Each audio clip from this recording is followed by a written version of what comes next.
Hello there, guys, and welcome back to my channel. First of all, I do have to apologize because the consistency on here has been dreadful recently. I missed the last game because my bloody flight I missed my connection flight, and then it was all sorts of mess. And I did plan to stream the days after, but it was just so busy I could not get around to it. I will try my very hardest to get a lot more consistent in the upcoming weeks. Unfortunately, got an international break now. But from after this international break, plan would be daily streams. Let's see how realistic that is. But yeah, ladies and gentlemen, welcome.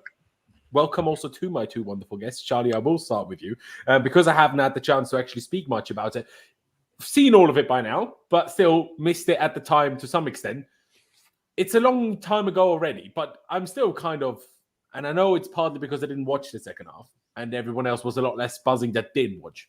But me, I was sat on my plane, watched the first half on the way to the plane in the bus, still like, okay, we go 1-0 down, fuming already. Then all the disallowed goals, red cards, okay, we equalised, buzzing.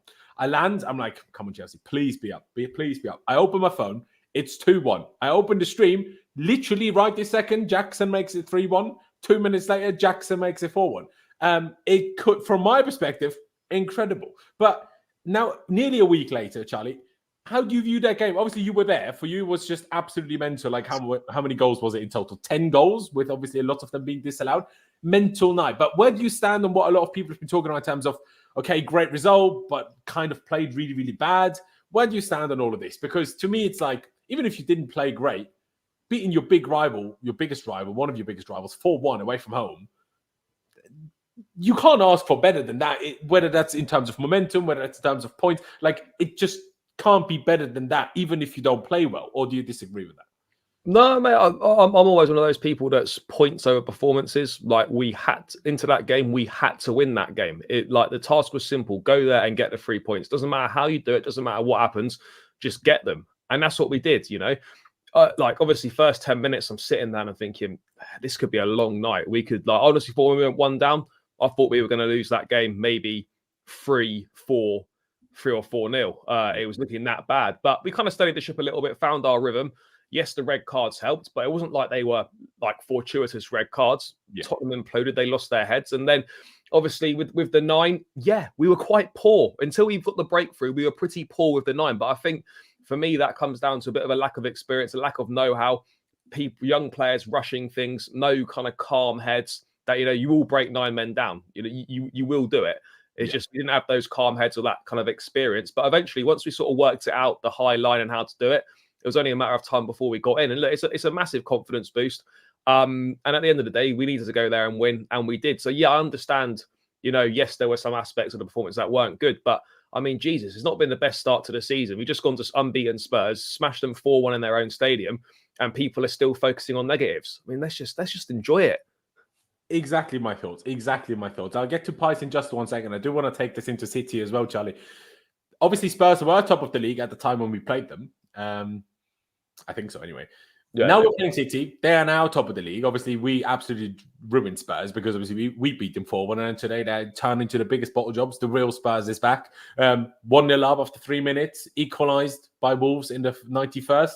And Wolves scored the 2-1 win in 90+7. Wonderful to see. But do you think that because we beat Spurs now and because we tend to do better against better teams, even though that hasn't resulted in that many wins, but often good results with draws, how do you then see tomorrow's game against Man City going? Our home record is poor. Man City is great. That kind of doesn't give you much hope. But then again, like I say, our games against Arsenal, our games against Liverpool, sure, City are probably a bit better than those, but we deserved wins against both of those. So how do you see tomorrow going? Is it going to be another one of those where we play all right and somehow get a draw that we are kind of have to be happy with, but are not fully happy with? Is that what you see coming, or how do you see it going? I mean, look, it's another level up again. We have done better against the better sides this season. You know, we've obviously beaten Spurs, we've drawn to Arsenal, which we should have won, and then we also had the draw against Liverpool in the opening day of the season, which arguably we probably could have won as well. So against the big sides this season, the performances and the results have been positive. So, you know, you can take confidence from that going into this game. But let's be real, you know, City are a cut above everyone else in the league. Our home form is poor. But part of me still feels, it's Chelsea. You're not really sure what you're going to get. It's against a team that's going to come out and play football. You just never know. I'm not going into this game thinking we're going to get absolutely hammered, but nor am I thinking, yeah, we're going to win this. But I think it's stupid to say that we've got no chance, because in every game you've got a chance. It's just that a lot of things are going to have to go right for us, like against Arsenal per se. We're going to have to hope that we're bang on it. 100%. We've got to be bang on it. No individual mistakes. And we've got to hope that maybe City are half a yard off it, and we take our chances. So look, I don't want to sit here and say, we're going to get hammered in this game. I don't want to sit here and say, we can definitely win. But I think we can get a positive result. I don't think that's out of the question. But I'm under no illusions. It's going to be a big ask. It's going to be a big ask. There you go. Appreciate that, Pies. I'll get to you, and I'll kind of get to you with the super chat as well, because I was going to come to you as well with the same question. With nearly a week's time for reflection, how do you view that 4-1 against Spurs? Because I saw a few of your tweets initially, and when I put it in the group chat as well, oh my God, we won. And you were like, well, be glad that you didn't see the second half, because then you wouldn't be as excited type thing. Has that changed a little bit as time has gone on, and you've kind of like, well, we still beat Spurs 4-1? Or do you side with the super chat here by L9, who says he took 100 offsides and 999 chances to beat a 9-man team? Full stop period. Back to reality against City. Where do you stand on the whole Spurs game with a week's time for reflection, Pies? Well, I don't know where back to reality means, because I think against the big teams we've actually got some decent results. Like, we've not been hammered against Arsenal or Liverpool or Spurs. So I don't think we'll get hammered tomorrow. So I don't really know where back to reality comes from, because I think back to reality is probably facing another deep block team and not winning and missing 100 chances. That's back to reality for me. But yeah, the Spurs game, I haven't changed starts in it, man. It's great to win 4-1. I love taking the piss out of them. They bottled it again today, but it was infuriating to watch. Like, the lack of IQ from some of our players. I know Jackson got a hat-trick. Bro, this guy was offside or making the wrong runs, so they couldn't pass the ball at the right time, like all the time. I've never seen anything like it. It was almost like, from Spurs' high line, it was like a training game, and we just couldn't execute. Like, we could have scored 10. If Liverpool or City or Arsenal played that in that exact circumstance, I guarantee you they would have scored 10. No doubt about it. I think as the time went on during the game, like 60, 70, 75 minutes, it was like it became more pressure, and you could kind of see that on our young team. We was rushing some of the passes, and obviously Vicario did bail them out quite a few times, but it was frustrating to see. Chilwell was overhitting passes down the line. Mudryk had a poor cameo. It was only really when Reece James, we actually slowed things down, right? So we kind of got it to where the halfway line was. Instead of just playing it first time, we was like, okay, let's take 2 or 3 passes and then pass it, and that's how we actually opened them up. So it was almost like, I'm not saying we didn't know what to do, but it was like these young players have never faced a circumstance like that before. And it was like, oh shit, like, we have to win this. And it's like, I just felt like we was rushing everything. And it was infuriating to watch, honestly, because we could have scored so many more. But in the end, we got the job done. It was a great result. But yeah, they did have 9 men, and I don't know what the Spurs manager was doing, to be honest with you, playing like that, because it was suicide. Like, if we didn't win that game, that's the sort of thing you could generally make a movie out of. Like, how didn't Chelsea win this game? Like, do you remember this game? Because honestly, it was like, if you think I'm over exaggerating, like, literally go and rewatch the game. You will literally see Spurs on the halfway line with us having to make one pass to go through and have half the pitch,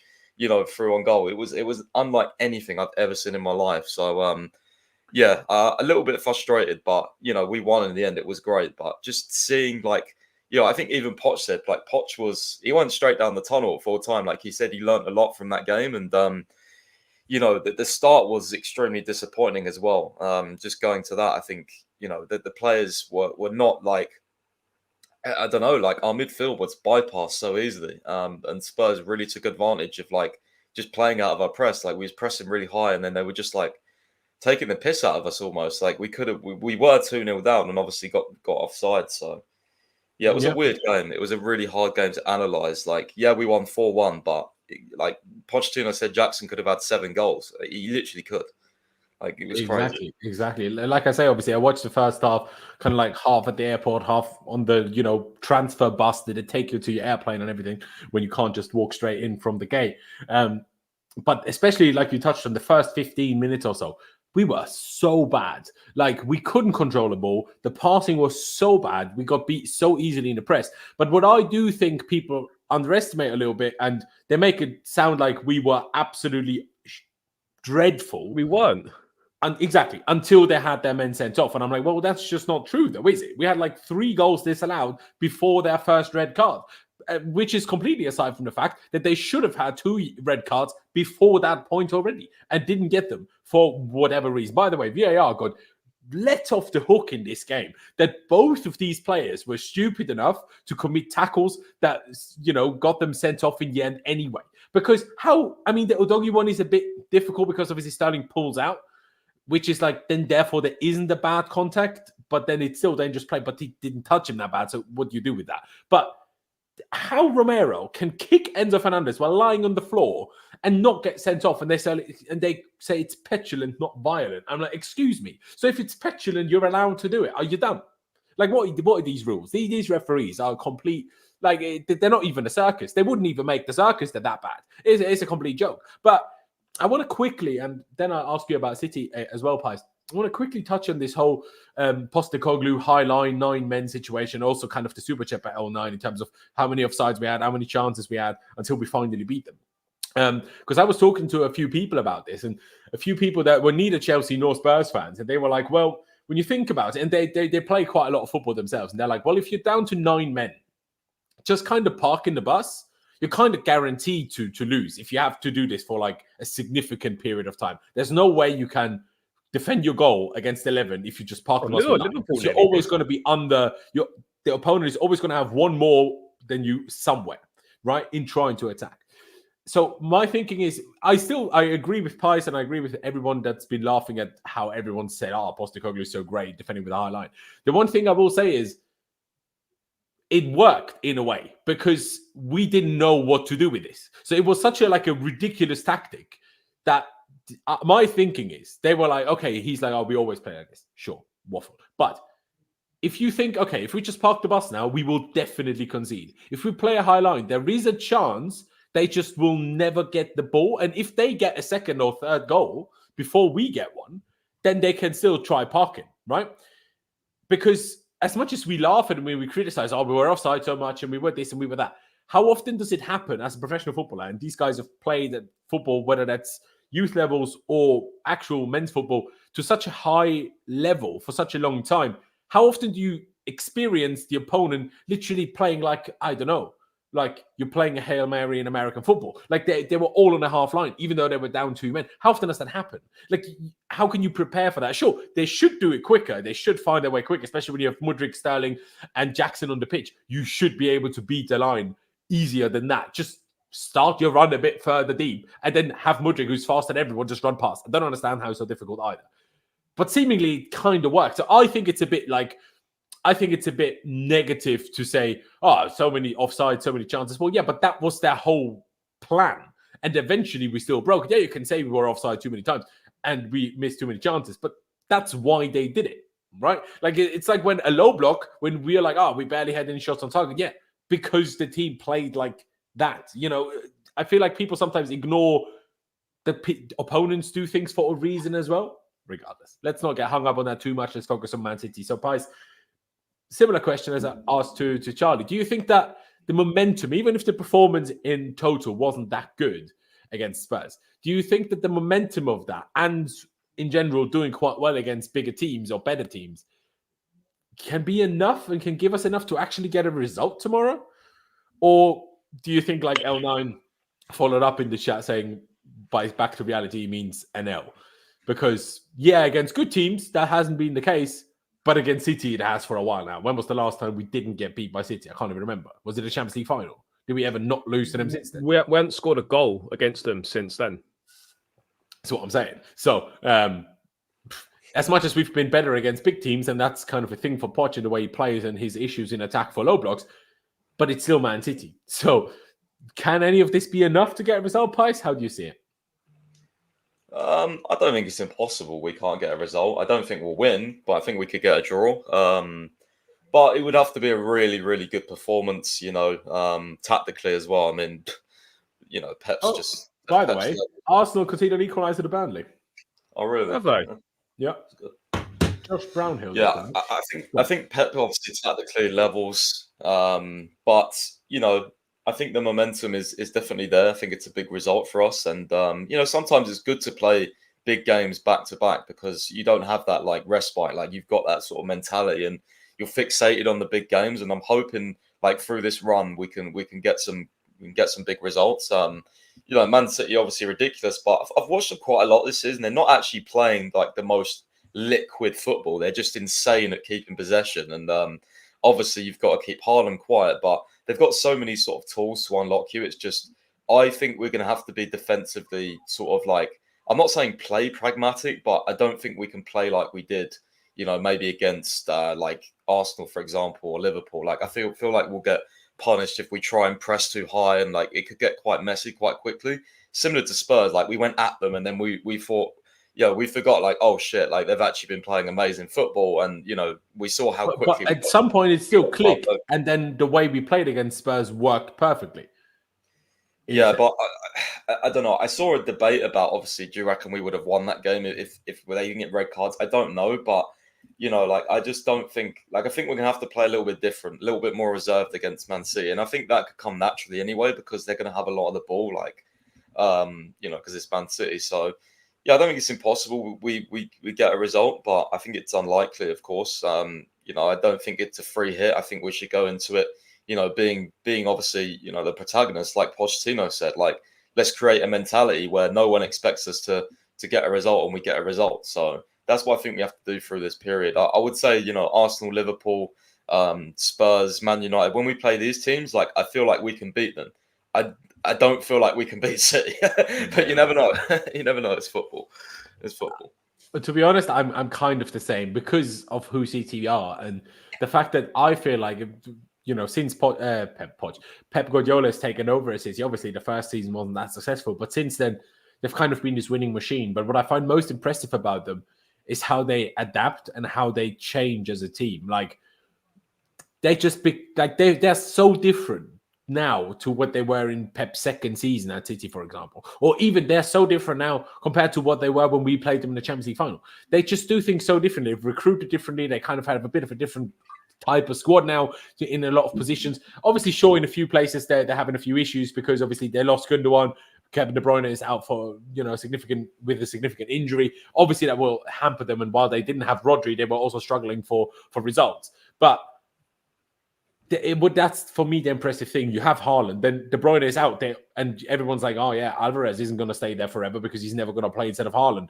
All of a sudden, De Bruyne gets injured. He turns out plays Alvarez at the 10. Alvarez and Haaland both score ridiculous amounts of goals, and then you have Doku, who is young, very expensive, but my guy had what did he have? 4 assists, 1 goal in the last week against Bournemouth. Yeah, against Bournemouth. Mental, absolutely mental play, and that's not even mentioning Foden, bloody Grealish. Bloody We've got Bernardo Silva, exactly who I was thinking of. And then obviously, like I say, with Haaland and Alvarez, it's mental. They're ridiculous, but somehow we still have to try and beat them. So that's the difficult part of it, really, isn't it, Pies? Because on the one hand, you're like, well, we'll probably have to be defensive, but without pressing, will we ever really get chances against them? Because I still don't think we're the best counter-attacking team when we have a lot of distance to cover. So if we only get the ball around our own box, I don't really see us getting the ball all the way to their goal. So the only way I really see us getting those chances is when we win the ball back high, like up higher a little bit. So, Charlie, how do you think we should approach the game in that sense? Because, I mean, we will probably all agree. I don't think Poch will change it that much. But still, should he? Should he be more defensive? Should we be a bit more in our shell this time and try to properly counterattack rather than to press high? Or do you think, well, it's worked for the most part against all big teams, why change now? No, man, I don't think there's a need to massively change our approach. We're just going to have to make sure that we're not making individual errors. I don't think we need to necessarily be more defensive minded. I just think, pressing from the front works well with Gallagher, Palmer, etc. Like that. I think that's what's worked well against the better teams. I just think we need to be more aware of what's going on. We need to be more switched on. We need to be, not making stupid mistakes at the back, not taking a lot of time on the ball. If someone's bearing down, you don't try and play some clever little pass. Just get rid of it. Just simply need to be a bit more streetwise rather than needing to kind of totally change the way we play. I don't necessarily think we need to be more defensive. I just think we need to be, as I said, more aware. And then when we do get the opportunities and when we are on top in the game for spells, because we will be, those spells might not be that long, but there will be spells of the game where we are doing better than Man City. And it's, as it always is with Chelsea, like in those moments, are we able to take the chances that we create? And that's the big unknown right now. On some days we might, other days we won't. And you just don't know what sort of day it's going to be tomorrow in regards to that. But no, I don't think we need to be changing the way we play. Yeah, there you go. I do agree. Obviously, small tactical, tweaks doesn't necessarily mean you change everything. But I know that's obviously what you're implying anyway. And I agree. I don't think going away too extremely from what we have been doing, unless we have worked on doing that, trying that for the whole week, then maybe. But in general, I'm like, how are we going to be good at something we haven't tried a lot? Just think about it. All of these footballers are good at football because all they've done since they're 5 or 6 years old is play football every day. That's why they're good at football. Obviously, talent, but even no matter how talented you are, if you don't practice, you're not going to be great. So, for my logic is, we're not that Chelsea anymore. We're not that Chelsea that always had this backup plan where go to a back 3, go to a back 5, shut up shop, hit on a counter. We always had that in a lock under multiple managers because certain players were always in the squad. We could always just revert to that when necessary. I don't think we have that now. So I don't think we should try that now. I mean, it could work and I could well be wrong, but that's my gut instinct anyway. But what I want to talk about before we get into talking about how we should potentially line up against City and how that's all going to go, I want to take a minute to talk about Cole Palmer a little bit because I don't think really any of us expected now November 11th to sit here and talking about Cole Palmer the way we are when we signed him. Because 40-odd million, 45 million, whatever it was in total, compared to a lot of other of our signings in the last 15 months before that, or 12 months before that, whether that's, your Enzos, your Caicedos, your Sterling, your Mudryk, all sorts of players. We didn't really expect Cole Palmer for 45-odd million to be the superstar. And right now, honestly, I feel like he's literally our talisman right now because he just does everything for us. He takes our penalties, doesn't seem like that, to me, there's now no fear at all that he's not going to score. It could happen eventually, but at the moment, I'm like, mate, the guy's not going to miss. Absolutely no chance. The way he passes, the way he presses, the way he dribbles, the way he gets involved, it's utterly unbelievable, quite frankly. I did not see it coming at all. I mean, Pochettino has been comparing him. It's not like Juan Mata, he's like Di Maria. I'm not sure if I really see the Di Maria thing other than that they're left-footed because Cole Palmer is nowhere near as fast as Di Maria. So if they're both equally as one-footed, for example, then that's not a good sign for Palmer. So I'm not sure if I fully agree with this point, but he's an absolute superstar regardless. And honestly, I didn't see it coming. Pies, did you see it coming? I know no one did, but how impressed are you by what you've seen by Cole Palmer so far? Because, like I say, it's honestly blown my mind, to be honest. Yeah, I've been very impressed by him. I agree. He's like a talisman at the moment. Like, if I think going to the game tomorrow, who's gonna, create something? It's Cole Palmer. Like his vision and like his understanding of the game is like he's not on the same wavelength as our players, but not just because he can't adapt, because like he's so used to playing excellence at Man City. And I know he didn't play a lot, but you got to think the training sessions and stuff every single day. Like he seems like he's just 2 steps ahead of everyone. And like I remember the Brentford game where he literally was playing like how Hazard did in terms of like, I have to get the ball. I have to be the one that picks up the ball and tries to do something because I'm getting annoyed here how we're not creating and it's frustrating me. And it's like, he has these really high standards. And I know his goals have been penalties, pretty much, but who cares? He's playing really well and he's playing under pressure. Like everything really, like the way he can win foul really easily, like, it's just his IQ, I think, and the understanding of the game that is on a different level right now, to some of our players. It really is. And, hopefully he can create that relationship down the side with Reece, because that was really good.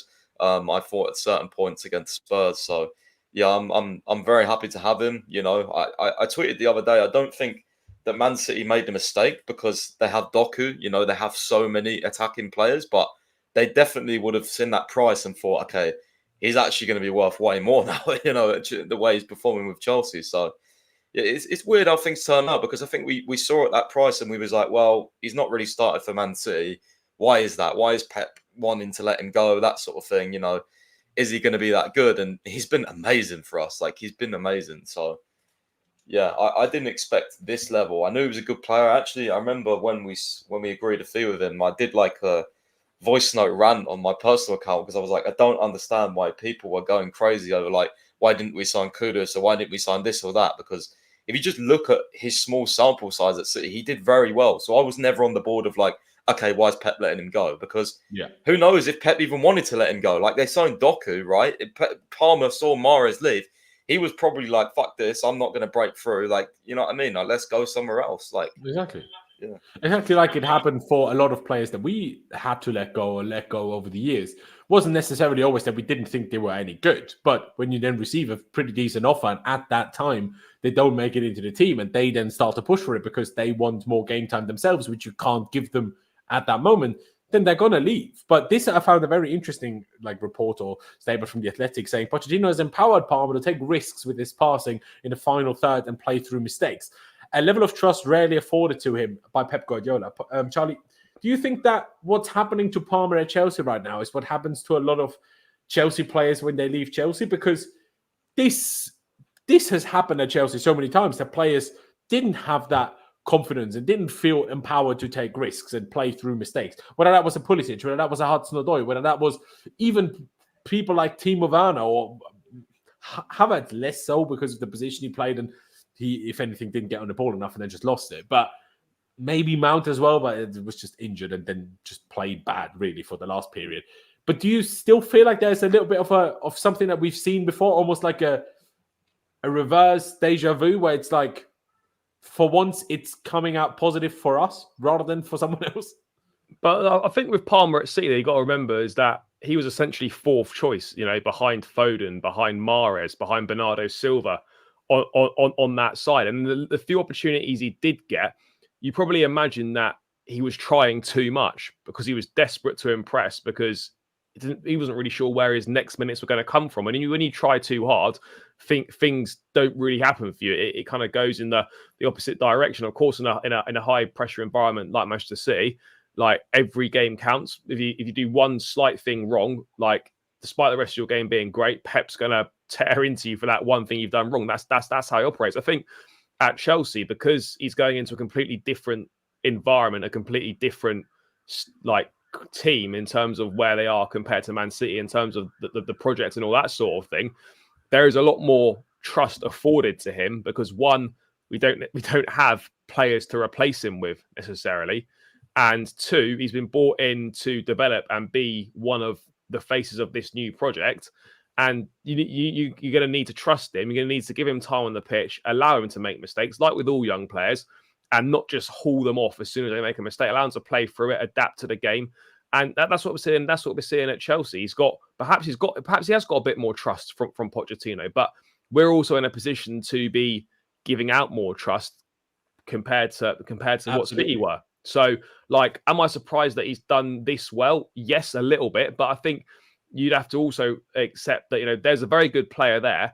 And just because you're not getting, just because you're behind Mahrez, Bernardo Silva and Phil Foden, doesn't suddenly make you a bad player. He's still a top player. Exactly, especially when they're in their mid to late 20s and Palmer at the time was like 19, 20. Well, obviously, he's not just going to play ahead of them, because these are also really good.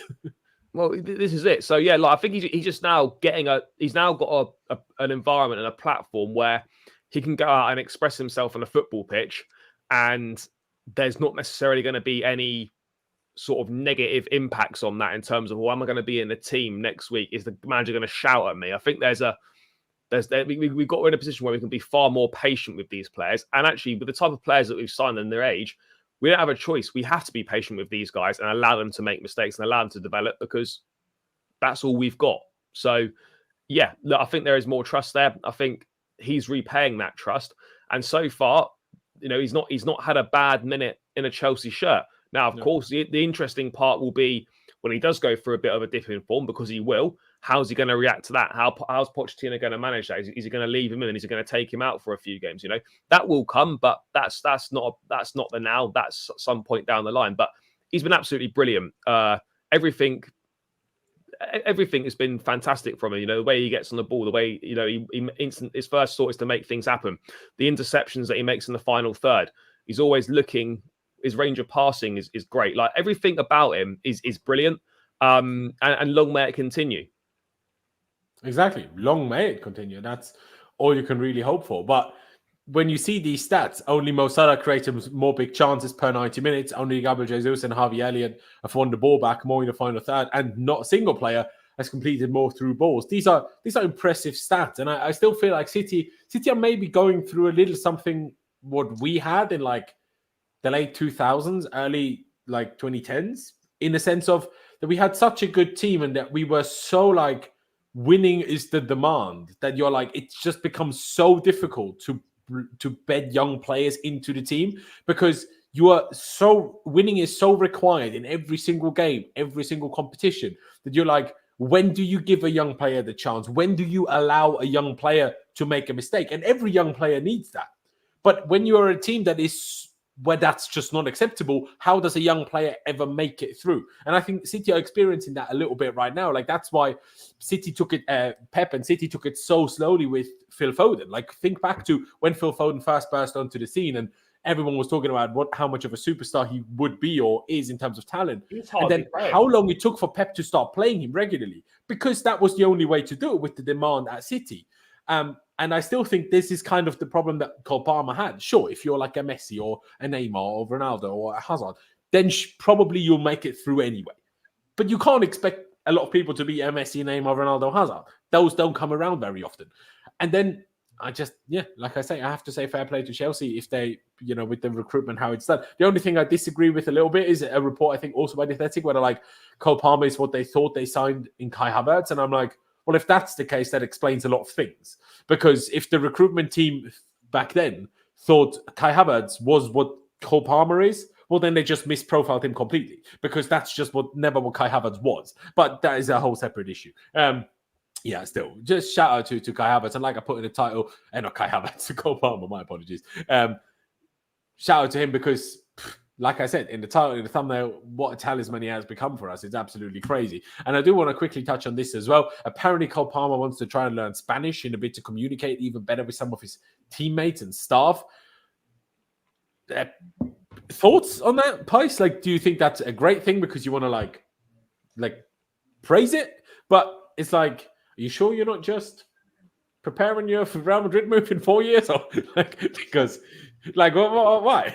Jackson speaks perfect English, so you don't need to speak Spanish to him. So really, it's only Caicedo and Enzo that this is required for. So I'm not sure if it's quite necessary. But thoughts on this report? I think it was more the coaching staff when I was reading it. I think it was more Pochettino and his staff. I think at least someone else, Cole Palmer, agrees with me that Poch's English isn't good enough, because otherwise Palmer wouldn't consider fucking learning Spanish. I do think it's great if it's not a PR report. Like, if he's generally thinking of like actually going out his way to learn a different language just to, make his time, at Chelsea more like easier, I guess, in a way, then like that's amazing. It shows, great dedication. So yeah, that's what I would say. If it is true, that is amazing.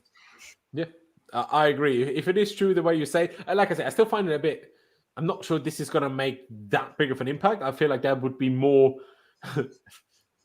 I don't know, outside off the pitch activities that could potentially help more. But hey, at the end of the day, if someone's trying to implement them, be active, try whatever they can to make things better, I will never, have a bad word to say about that. So fair play to him if that's why he's doing it. Charlie, your thoughts on this report? Your thoughts on reading this? Like I said, when I first read the first line, Cole Palmer wants to try and learn Spanish. I'm like, fuck's sake, is he already going to Barca of Madrid? Not yet, man. But that's clearly, that's not why he's doing it, apparently.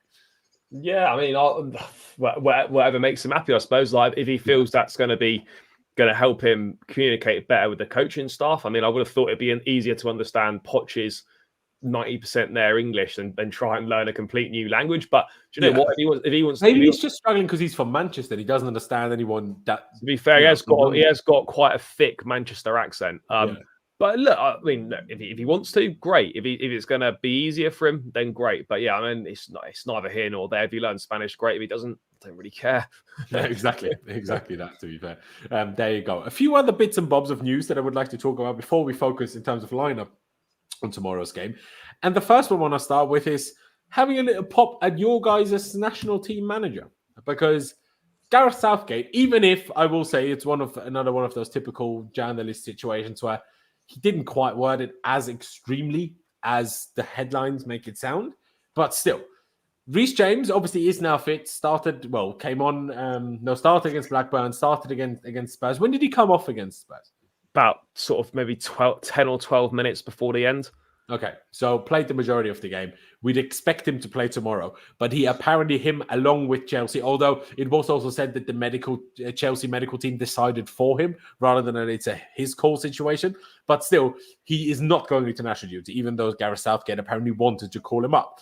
And now in a press conference regarding the whole squad, where Raheem Sterling, by the way, is again not included, Gareth Southgate has said that Reece James' 2024 Euro plays is at risk following his decision to opt to stay at Chelsea and continue his full fitness recovery. Like I say, maybe it's a little bit made too extreme by the fact that Southgate did say, well, he only has one more squad type way before the international break, before the Euros, but kind of thing, because obviously this is now the last international break of this year, and then we'll only have one more in March before the Euros in the summer.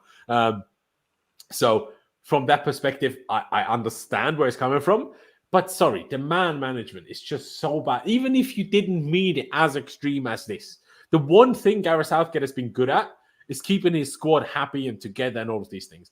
But what he's been doing the last 2 weeks is just so baffling to me. Jordan Henderson keeps getting called up. Raheem Sterling misses some of the World Cup because his house got broken into. And ever since then, he's kind of just done for. And I'm like, but you're calling up Rashford. And you're calling up like so many dreadful players where I'm like, how? What are you doing? And then saying this to a player that missed the last World Cup with injury, has been struggling with injuries so much for years, and then is focusing on his own health to say this, that might be the worst example of man management I've ever seen.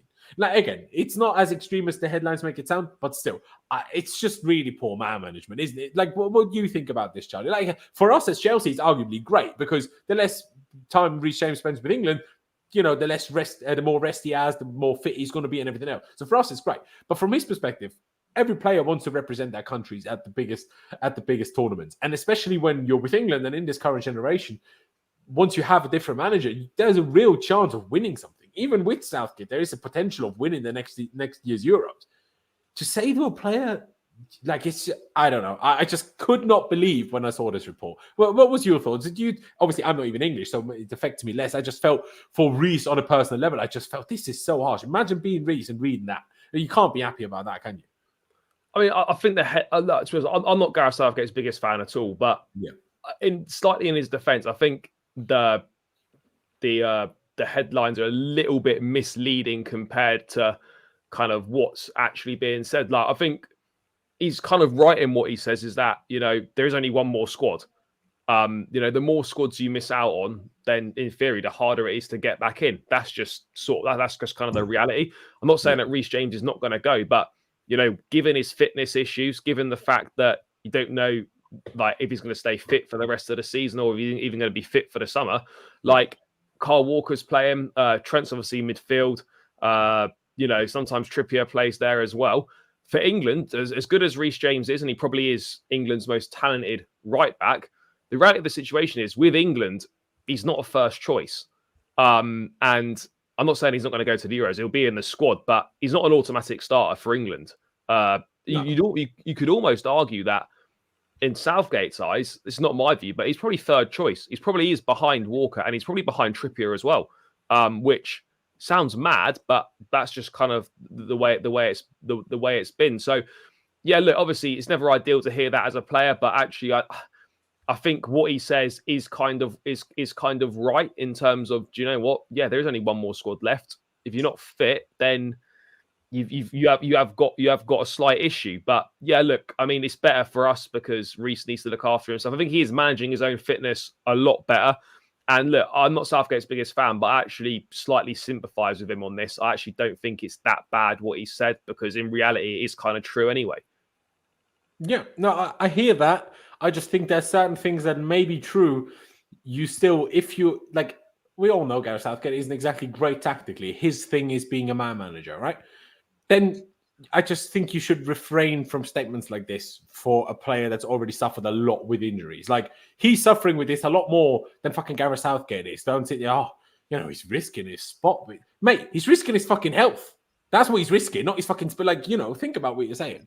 But in a sense, I also absolutely see where you're coming from, Charlie. Pice, much of a thought on this? Like, where did you stand when you read this? Is it also like, was your initial reaction also, how could this be good man management?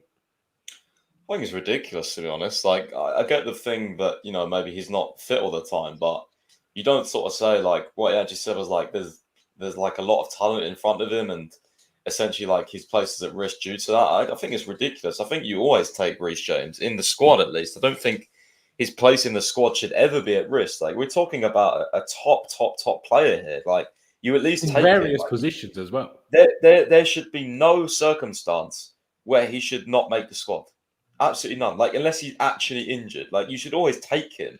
So to say his place in the squad is at risk, I think that's ridiculous. Maybe his place as a starter is at risk. Sure, I understand that more, but it was more to do with the actual squad, and I think that's where he's just being stupid. And again, like, he'll take players that don't play all season, like Calvin Phillips. He'll take Jordan Henderson that's playing in, like fucking Saudi Arabia. Like, it's a joke. In front of 900 fans every week. Do you know what I mean? Yeah, like it's like you have your favourites, and if your favourites are Calvin Phillips, Jordan Henderson, and not Reece James, like, you have issues, like, honestly. So yeah, that's what I would say. Yeah, absolutely. I mean, obviously, it is a bit of a problem for the England manager having Kyle Walker, who's still great, because people were thinking about Kyle Walker would now slowly fade out 3 years ago, still going strong. You always have, obviously, Trent, who has his defensive issues, but the way England often play a back three, if he plays wing back, not really that much of an issue. And then you obviously have Trippier as well, who's just been unbelievable, really, since coming to Newcastle. To be honest, he's also been unbelievable while he was at Atletico. At England, obviously, filled in at left back often because Luke Shaw and Ben Chilwell are injured so often. But I understand the issue, but I also agree with Pice. First of all, you always need Reece James in the squad when he's fit. But I think the main point is just don't say this. Like, don't say publicly, he's chosen to not join up. And I'm like, why? What benefit do you, the player, anyone, get out of this? And this is why, to me, it's been poor man management. But, I mean, just quickly, Pice, from you. It's quite poor as well, because, like, essentially, Pochettino kind of played down the fact that it was Reece's decision anyway. So for Southgate to actually say, like, I understand Reece's, like, I understand that sort of thing, Reece's choice and all that. It wasn't even his choice, because Pochettino said that he really wanted to go. So, like, why don't you blame the Chelsea medical staff instead of giving, like, have your issues with them? Like, this shouldn't be an issue anyway, but, like, have your issues with them, if anyone. Don't give journalists a chance to write a story off your, like, words. Like, it's just, I think that's ridiculous. Like, yeah. No, I agree. Just quickly, Pice, thoughts on Sterling being omitted from the squad again for the third time running this season, now in September, October, and now in November? Because now he's been hot and cold at Chelsea, but he's been very good sometimes and then pretty poor other times. It's been better than Rashford this season. Exactly, better than Rashford, arguably better than Grealish. Like, there's a lot of players in this England squad, and I'm like, how? Like, he says, who am I leaving out? I'm like, well, I don't know. Anyone, really. Rashford shouldn't be in there. He's been absolutely shite this season. Exactly. And he's just treated as this golden boy when I'm like, he's good and he does a lot of great things off the pitch, but I'm like, surely that shouldn't mean you just get in the squad. Like, surely that's not how it should work at England, for flip's sake. But yeah, thoughts on that, Pice, on Sterling being left out again? I think it's stupid, honestly. I have my issues with Sterling at Chelsea, but for England, he's always good. Like, I don't know what Charlie thinks, but I think he pretty much always performs for England. He seems to obviously rise the occasion for England. The last Euros, let's be honest here. I mean, yeah, like, if he doesn't get called up for the Euros, it's just like, I like Jared Bowen, but Jared Bowen is not better than Sterling for England. Like, It's just not. Like, you have to have I understand, like, you have to have a certain element where you're like, okay, he's on form, we have to put him in the squad. But there's also got to be an element. Sterling isn't even in bad form. There's got to be an element where you're like, okay, no, he's he's trusted. He's, we can see he's performed in previous tournaments, so he's going to come. Like, there can't be, okay, you're playing, like, Sterling's not even playing bad, but, like, you know what I mean? Like, for certain other players, it's like, you're playing bad, but you usually do well for England, and now you're not in the squad. It just doesn't make sense. Like, I just don't quite understand. I still feel like obviously I could be reading things into it, right? But it still feels like to me that they were all not happy with him leaving the World Cup camp to go home after his house been broken into. That's what it feels like. It feels like ever since then something isn't right between Southgate and Sterling, or someone, or the staff and Sterling. I don't know, but yeah, I agree with you, Price. Charlie, for you, is it also a bit ridiculous? Like you touched on, how is he not in over someone like Rashford? Yeah, no, I think it's harsh. I'm not really Sterling's biggest fan. I don't think he's done enough for Chelsea. But if you're picking on form, then he's doing better. He's had a better season than several of the players that are in the squad right now. Obviously, most notably Rashford. So yeah, it almost feels like Sterling was like just been discarded, and Southgate just used the injury that he had, where he missed a couple of squads, as his kind of excuse to get him out, and now he's out. And I'll be honest, mate, I don't really see how Sterling gets back in now, unless he goes on a ridiculous run of form this season.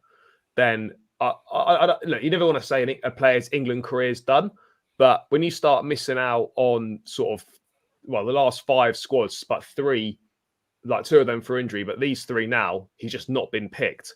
It becomes pretty hard to get back in now. So I'll be honest, mate, unless he does very well this season, I don't see how he gets back into the England squad. No. Certainly under Southgate anyway. Yeah, I was just going to say, if they change the manager, obviously everything changes, but under Southgate, I kind of agree. At the same time, so far, I feel like both after after both of the last international breaks, he played really well straight after to almost like make a point. I can't remember how it went after the squads were released. If you played, really? The first game after the last squad was released was Burnley away, and he had a good game there. Yeah. Okay, was it after the squad was released? Well, there you go. Well, so Sterling turn up against City. Yay, nice little hat trick tomorrow. Wouldn't go amiss. I can't lie. But yeah, there's another little report who I'm not even going to give this any real time. Man City want to sign Reece James as Kyle Walker's successor by Miguel Delaney. Like Pi said, good luck, City. First of all, if he's going anywhere, I think he's much more likely to end up at Real Madrid than he is to end up at Manchester City. But to be honest, I don't think Reece James will be going anywhere anytime soon. Whether Chelsea has anything to say about it or not, even from his own mind or from his own perspective, I don't think he's going anywhere anytime soon, like I say. Positive news, injury news. For once, we have some positive injury news. Both Christopher Nkunku and Romeo Lavia are back in training. Not back in full training. It's individual training, but it's outside training and part of the indoor stuff they do with the squad now, which is obviously fantastic news. Armando Broja seems to also be back. He was apparently also already close to be fit for the Spurs game. He now seems to be back. Probably not fit to start, and he probably won't start anyway after Jackson's hat-trick. But at least it's another striking option off the bench, which is fantastic. And in general, like the injury situation is ever so slowly clearing up a little bit, isn't it, Charlie? Obviously, we can never get too ahead of ourselves too soon because we've often got players back, and then 2 weeks later, all of a sudden, we had 5 new injuries. So fingers crossed, touch wood, that doesn't happen again. But at the moment, we're slowly but surely coming out of this miserable injury time, aren't we? Yeah, I mean, it's been bad, but you're sort of glad that there's only 5 names on the injury list. But look, these are 2 positives. These are going to be 2 massive players for us. It's a shame we're going to have to have waited so long to see them. But again, the most important thing now is that, and I think we will, is that we manage them properly. We don't just chuck them in. We're going to have to build them up. So, they might get 10 minutes in their first appearance. Then you might give them 20, half hour, and then maybe start on the 4th or 5th game back or whatever. We just got to look after these players. They've been out for a while, not put too much pressure on them. But yeah, look, it's a huge plus. And yes, the bench the last few games has not been great. But now that the players are starting to come back fit again, you actually realise that the squad's decent, and we are going to start having some decent options from the bench, which has not been the case this season through injury. Like you chuck in Nkunku, Lavia, etc. on the bench, suddenly the bench looks a lot better than what we've been looking at before. So this is only a good thing, mate, and it just reaffirms that actually, do you know what, the squad is actually quite decent, and I look forward to us having some good options from the bench for a change as well. Exactly, and arguably better options in the starting 11 in certain positions as well. Yeah. There you go. Price, I'm sure you're equally as buzzing. Apparently, they could or should both be back after the international break. Obviously, that will be Newcastle away. It's going to be interesting to see what being back for that means. Does that mean being the squad? Does that mean actually play? Does that mean being full training but still not be used in the squad? Especially in Lavia case, that's probably a bit more likely than with Nkunku. How do you see this going, especially for Lavia? Because Caicedo is finding form. Enzo is kind of plays all the time anyway.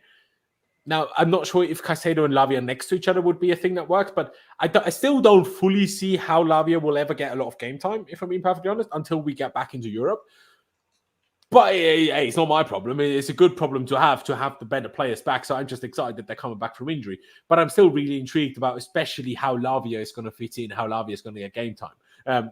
Where do you stand on this? First of all, I assume happy that we're slowly getting out of the injury crisis, but still, where do you sit on how the return could go for both of them? I don't think Lavia will be back before Nkunku. I think even the way Pochettino said Nkunku told him he wants to be ready, it's that's kind of on the player. I don't know if he'll actually be back for that Newcastle game, but definitely December we'll see them both. And I think Lavia as well, I think, is going to be such a good signing in terms of even if he doesn't start, it's we don't have to run Enzo and Caicedo into the ground all the time. With the way we're playing at the moment, it really, if Caicedo or Enzo has to rest of the injured, Gallagher then drops back into the pivot, which, you don't really want. So I think, obviously Ugochukwu as well, but he's not done very well lately, in my opinion. So, I mean, it's going to be, I think it's a great signing going forward. I really do. He's still so young.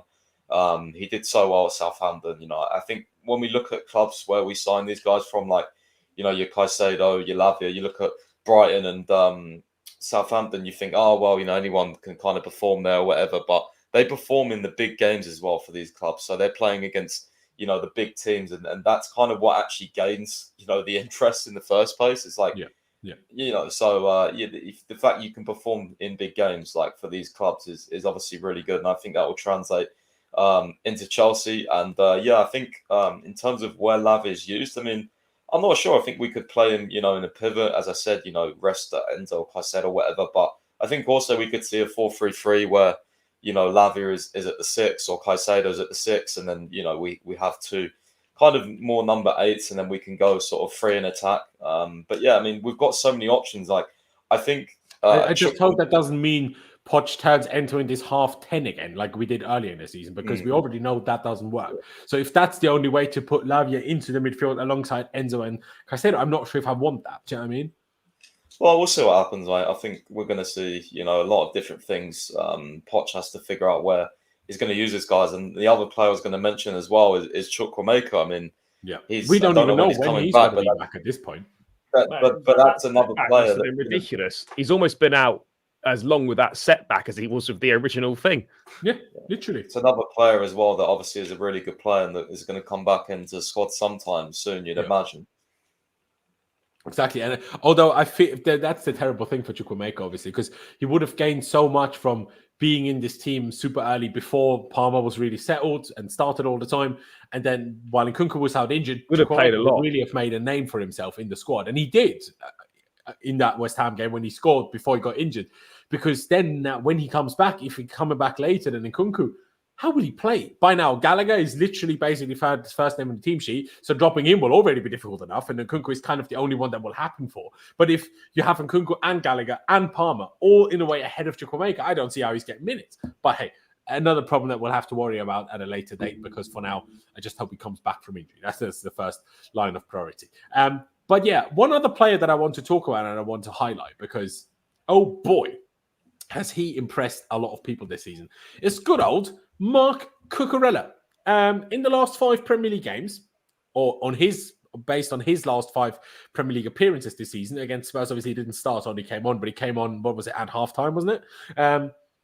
His stats, unbelievable. Obviously, this is only at Chelsea, not like in the total Premier League or whatever, but most tackles won, most possession won in the defensive third most interceptions, third most clearances. My guy is in unbelievable form. Charlie, is Cucurella in such good form that he almost needs to start tomorrow, in your opinion? Especially when you look at, well, obviously the second half against Spurs in a way didn't go well because we couldn't break down their 9-man high line. But was he still good in the second half for you? Did he do enough that he needs to start this one, or are you still on the Colwell left back situation? No, mate, he should have. I said that he should have started the game against Spurs. The Colwell left back thing is okay against lesser sides where you're not coming up against as good a quality of winger.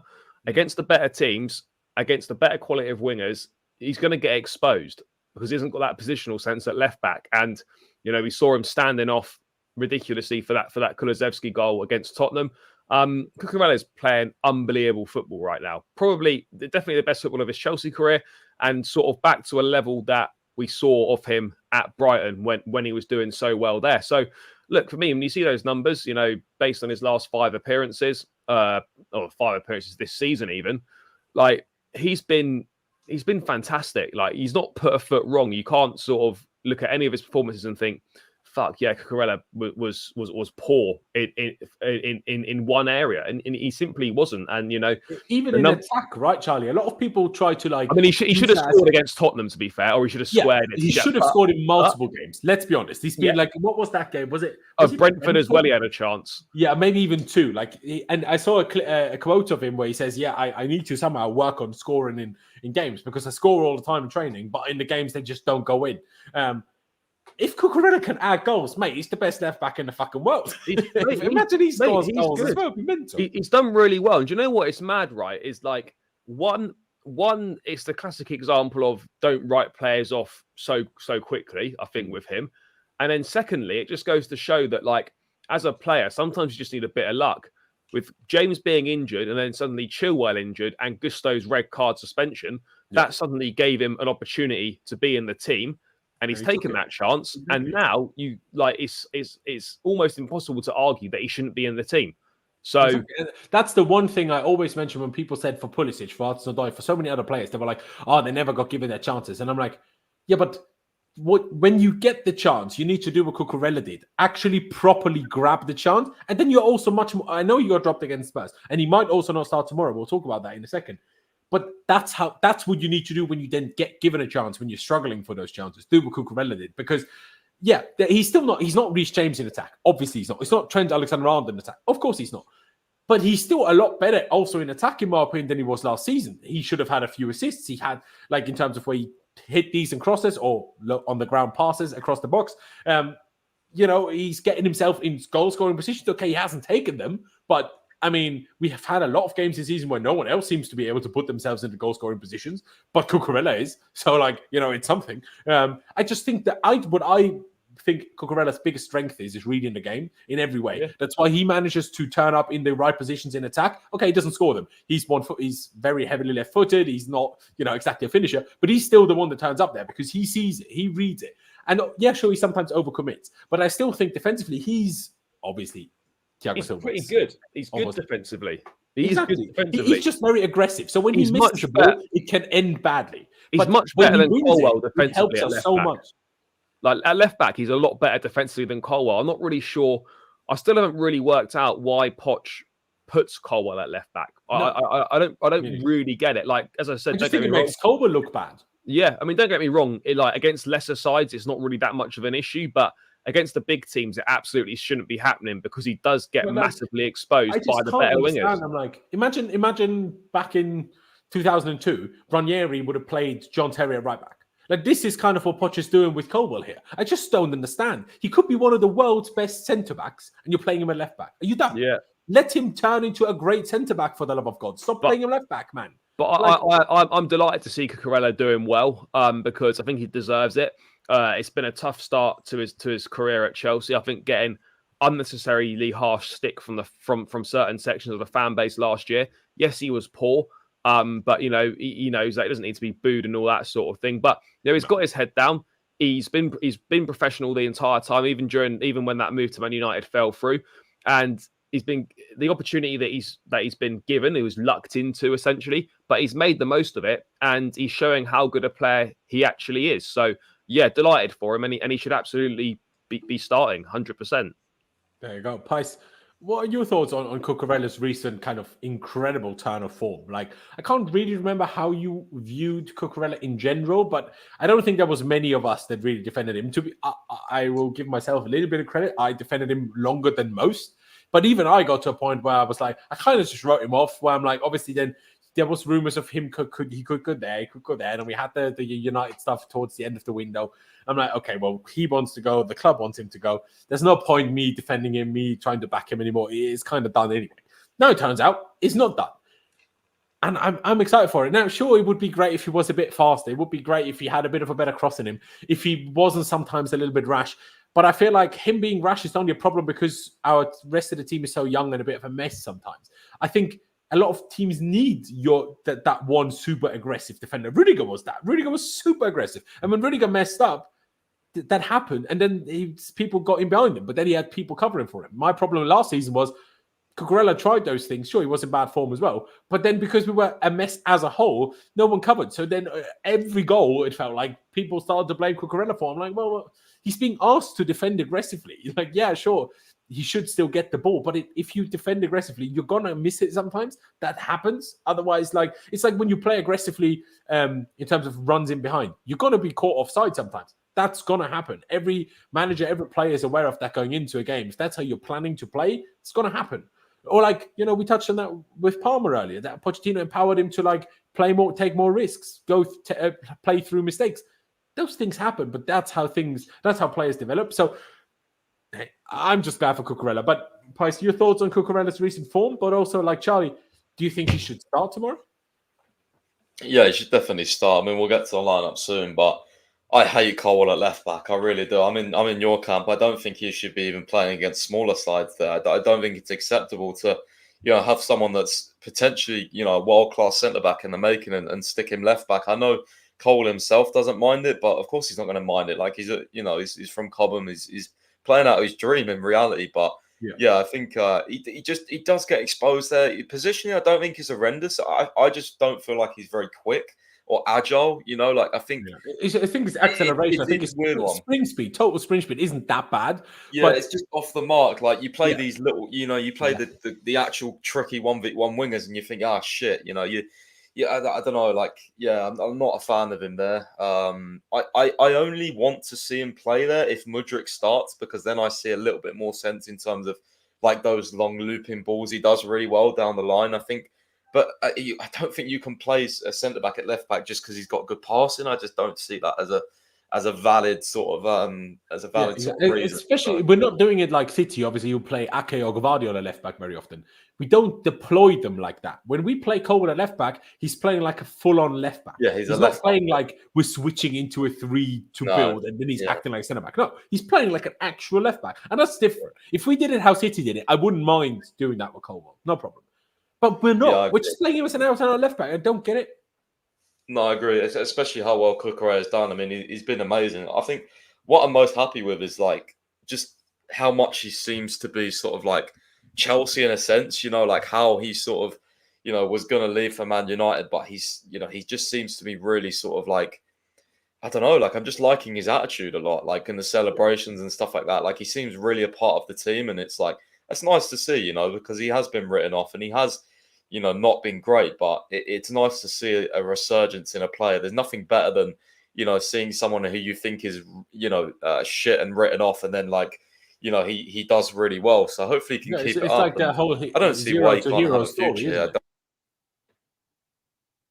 To be fair.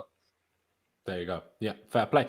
Ladies and gentlemen, I think it's about time we go into talking about tomorrow's team, what we would like to see. Now, maybe I should bring it up super quickly because obviously, I guess it's news from a couple of days ago. David Ornstein was talking about how Chelsea strikers that we could sign, because there was reports, obviously, we are not going for Ivan Toney, which a lot of people are unhappy with, but the potential cost of Osimhen may complicate it, let alone if Chelsea don't qualify for the Champions League, that may complicate a pursuit of Osimhen for Chelsea and other clubs. And then I have a question for you here, Pies, how you took that, because Ornstein mentioned a lot to me by people who work in recruitment. Did he mean Chelsea specifically, or just recruitment at various clubs? Because the way the whole rest of the statement is, it's difficult for Chelsea and others. So is this meant for just Chelsea, all of these names, or are these just everyone kind of wants these strikers type vibe? I think it was more in general, like these are the names going around that the clubs are looking, for in terms of striker, because he did say, I think in another question he answered that, like, obviously there's a lot of clubs looking for strikers at the moment as well. He seems to think so. Yeah, I mean, the striker one's very interesting. I do actually think we'll end up with Osimhen eventually. I think in the summer we'll sign him. But even if we don't make Europe? Yeah, I think we can do it. Honestly, I do. I do. I still have belief. Yeah, I do. I think the one thing I've learned is to not doubt this ownership when it comes to signing. So I'm not going to put any barriers up anymore. I think that one will probably get done. I can see it. Don't you think Osimhen is a different? Obviously, money-wise, will be very similar to Caicedo and Enzo, but stature-wise, I think it's different. I know obviously Enzo won the World Cup, but we still signed him from Benfica, and we signed Caicedo from Brighton. I still think that's very different to having to deal with Napoli. And like Osimhen was top goal scorer in Serie A, won the Serie A title. Like he's almost like he's much further into his career and life and development than the other two are. So I feel like that's partly what makes it more difficult, because his own expectations will be higher than Enzo and Caicedo are like, yeah, okay, I'm super young. I can still have a year or two without Europe. I'm not sure if Osimhen is willing to take that, if that makes sense. No, I think we can sell him with the project, just like we have done with all our other signings, to be honest with you. I don't see why we can't. I mean, yeah, fair enough. It just depends. Like if a Real Madrid, for example, came in, then especially if they actually don't go for Mbappe, they need a striker. Then you're like, it doesn't matter how good your project is or how convincing it is. If you've got a choice of going to Real Madrid, you're going there every day of the week. So like, it's not going to be all down to us. It's going to depend on what other clubs come in. And if you're competing with a Real Madrid, then fortunately you're finished. What I will say is we do a lot of background work. From what I know, we do a lot of background, just in general, like before rumours come out, we're doing a lot of work. Like, I wouldn't be surprised if we're already working with, the player we want. Like, I think that's what got us. You're saying we'll only get involved in like some sort of real transfer saga if we know the player wants to join us type vibe.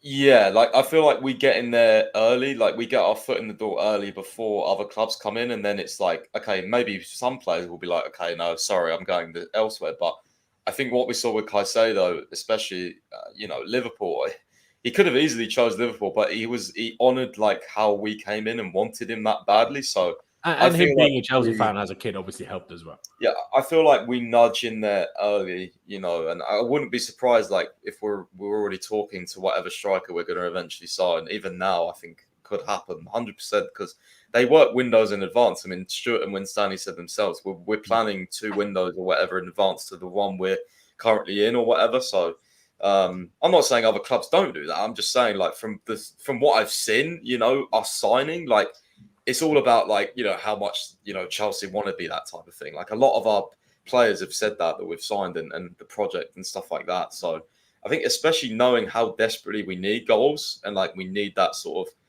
actual number 9, like, yeah, I can see us sort of getting in there early. I don't know who it will be, but I think it'll be Osimhen, but it could be, we could go for another young striker. Like we could go for Sesko. I don't know. Like, you can't rule out trying to go back to Brighton for Ferguson. Like, no, you can't. And that was my joke, wasn't it? Like next year, 2 days before deadline day in the summer, we'll have 130 million plus 20 million add-ons rejected or something. Like you can already see it. We'll have another whole summer of hating Brighton. Bro, we think we're done with Brighton, and will it ever end? We don't know. No, it will never end. Until they get relegated, it will never end. Literally. It's like Brighton love us so much because we hand them all this money, and it's like, even after we are literally the reason they're not fucking relegated because we give them all the money. After Caicedo was like, okay, can you just piss off now going to Brighton? But they've got a striker that could potentially be elite, and it's like, Yeah. Let's not forget, by the way, he's just signed a new contract at Brighton until 2029 as well. Nah, honestly, that'll be difficult. If we have our best financial interests, we don't even go there. As much as he could be really good.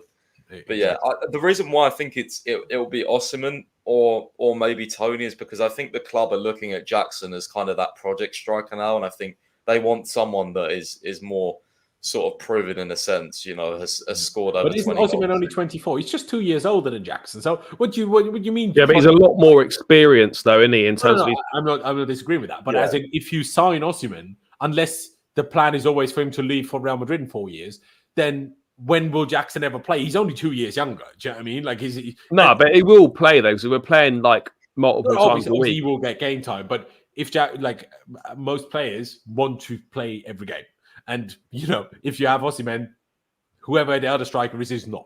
It's as simple as that, really. But I mean, Charlie, just quickly in terms of the striker, do you agree with Pice? Do you think we'll end up with Osimhen? Because I can't lie, when I look at those other names, Lautaro, nah, mate, Sesko.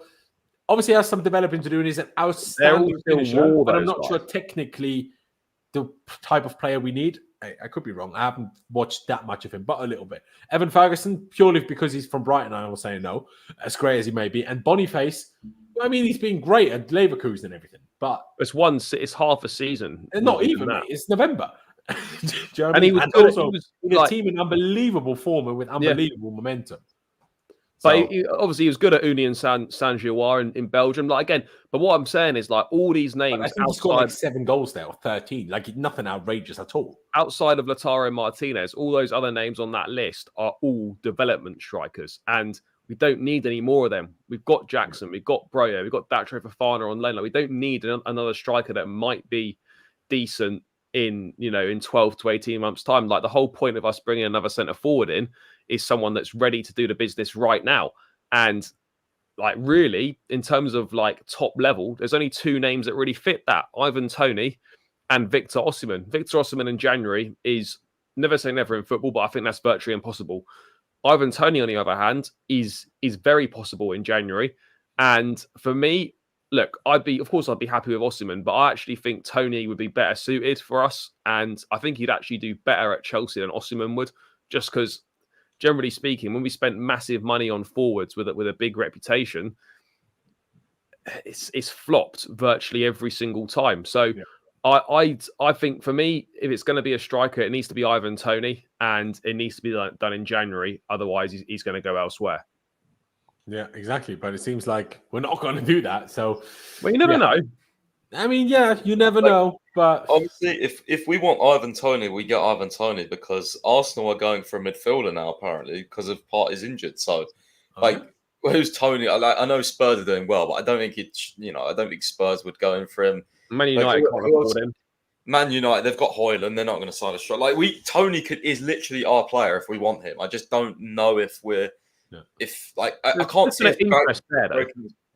I don't know, man. I don't see. I still think, obviously, now Alvarez, and that kind of leads us well into talking about City. Alvarez is playing all the time now because De Bruyne is injured.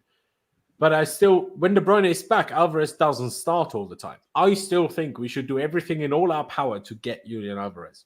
Maybe not now. Maybe not obviously not in January. Maybe not even next summer. Because I think to have a chance of getting that, we need to be in the Champions League. So maybe it's in 2 years' time if we are back in the Champions League then, and you sign a Toney like beforehand. But for me, we need to do everything to get Julian Alvarez. I know he's not like that type of striker that we think we need, but we thought we needed Lukaku, and look how that went. So I just don't think your Toney and Osimhen strikers, I just think, again, they will not work how we think they will. Hopefully I'm wrong if we get them, but I just think as Julian Alvarez type striker suits us way better.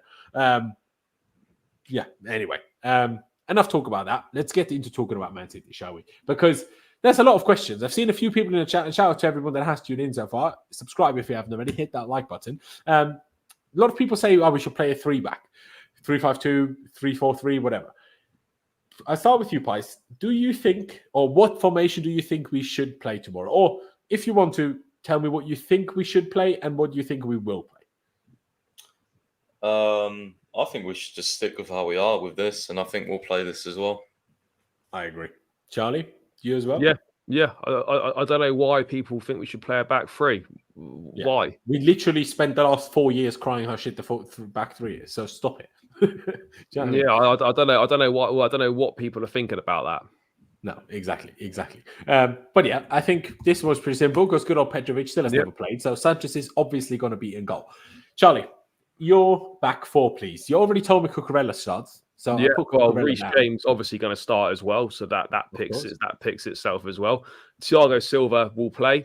So the only choice now is whether it's Disasi, Colwell for me. I know we got Badiashile, but for me, like he's only played Blackburn. He's so played it's 60 minutes against Blackburn since Bournemouth away last season. This is not the game to chuck him into. So for me, I would go Thiago Silva and Colwell. But the Badiashile thing is an interesting side point in terms of, well, where do we get him more minutes and how do we integrate him into this team? That's a separate conversation. But yeah, no, he's not ready. And I would go Colwell and Silva rather than Disasi. Exactly. Now, obviously, my initial response would be, leave Disasi out because against City, you need your most mobile players. And I know Thiago Silva isn't necessarily fast, but because of his build of frame, he's not the biggest. He's still agile. Like, as much as he might be nearly 40, he's still more agile than Axel Disasi, without a doubt, in my opinion. But obviously, there is the Haaland problem, which you could argue maybe someone like Disasi would be quite quick to handle Haaland. But I just don't think that's how you best handle Haaland, because I just don't think trying to out-strengthen Haaland is how you beat Haaland. I think you beat Haaland by just stopping him to get the ball in good positions. And I think Colwell and Thiago Silva, and also having Cucurella, are the best suited for this. So I would actually agree with the same back four. Pys, would you agree with the same back four, or would you have a difference in there? I want to play Badiashile, to be honest. I think he should play left centre-back. I know he's not played much, but I don't know. I'm not that scared of he's not played much. I think he's brilliant. I think he should be our main starting left centre back, in my opinion. I think he's ahead of development in Colwell at the moment. I think he's better at the moment from what I've seen. I mean, yeah, obviously from the game we've seen against Blackburn, he was great against them, but they also really didn't attack us that much because they did, but arguably more than they should have done. But they were still a championship team. I have to agree with Charlie, unfortunately, that I think you shouldn't throw a player in after an hour against Blackburn to start against Man City. I just don't think that's... Well, if he could, if he wasn't he didn't do it against Spurs, why is he going to do it? Why would he do it? Why would he do it against City? I think Pys accepts that it won't happen. Yeah. He's just saying maybe we might see him against Newcastle or something. But the problem is, I'm not sure we see him again this month. I think we probably see him in December when the games start coming every 3 games. I think that'll be our chance to get him back into the team. But right now, in these next 2 games left in November, I just don't see him playing. I unfortunately agree. If I'm being perfectly honest, I'm happy to be wrong, but I just can't see it. I mean, obviously, if we ever have a comfortable game where we're all of a sudden 2 or 3-0 up in a game, then we might just take a centre back off and bring Badiashile on to give him extra minutes that way. But because that very rarely happens for centre backs, or we are very, very rarely so comfortably in a lead that you just make a centre back change, because obviously for the structure of the team, changing a centre back is always a bit questionable. But yeah, unfortunately, Pysy outvoted on that. I absolutely hear you, by the way.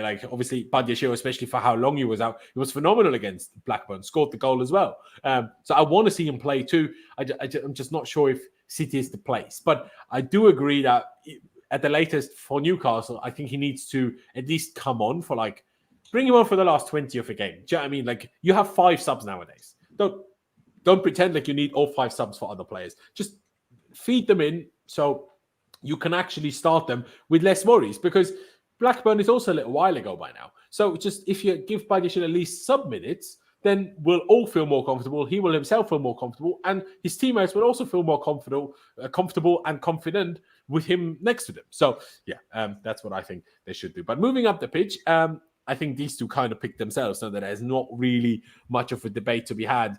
These two are Enzo and Caicedo. Now, obviously, if you view it as a 4-3-3, which it is sometimes, or you view it as a 4-2-3-1, or off the ball, you even view it as a 4-2-2-2 or 4-4-2, whichever way you want to look at it, because we kind of press with Gallagher and the striker very often. But these two, and to be honest, I can already continue filling in, can't I? It will be Gallagher. And honestly, at this point, is any of us still saying until Nkunku is back that it shouldn't be Gallagher? Because it's almost a bit mental now to not play him. I mean, he wins the most balls back from any player in the whole Premier League. How can you not play him? Especially against City, you're so good at keeping the ball. Then you need to have your best player at winning the ball. No, he 100% plays. He's what's mad. I never thought I'd say it, but Conor Gallagher's undroppable right now from this team. Which at the start of I this, don't think he was great last game. I don't think he was very good against Spurs. But did you think anyone was very good against Spurs? There was a couple of players. Fair enough.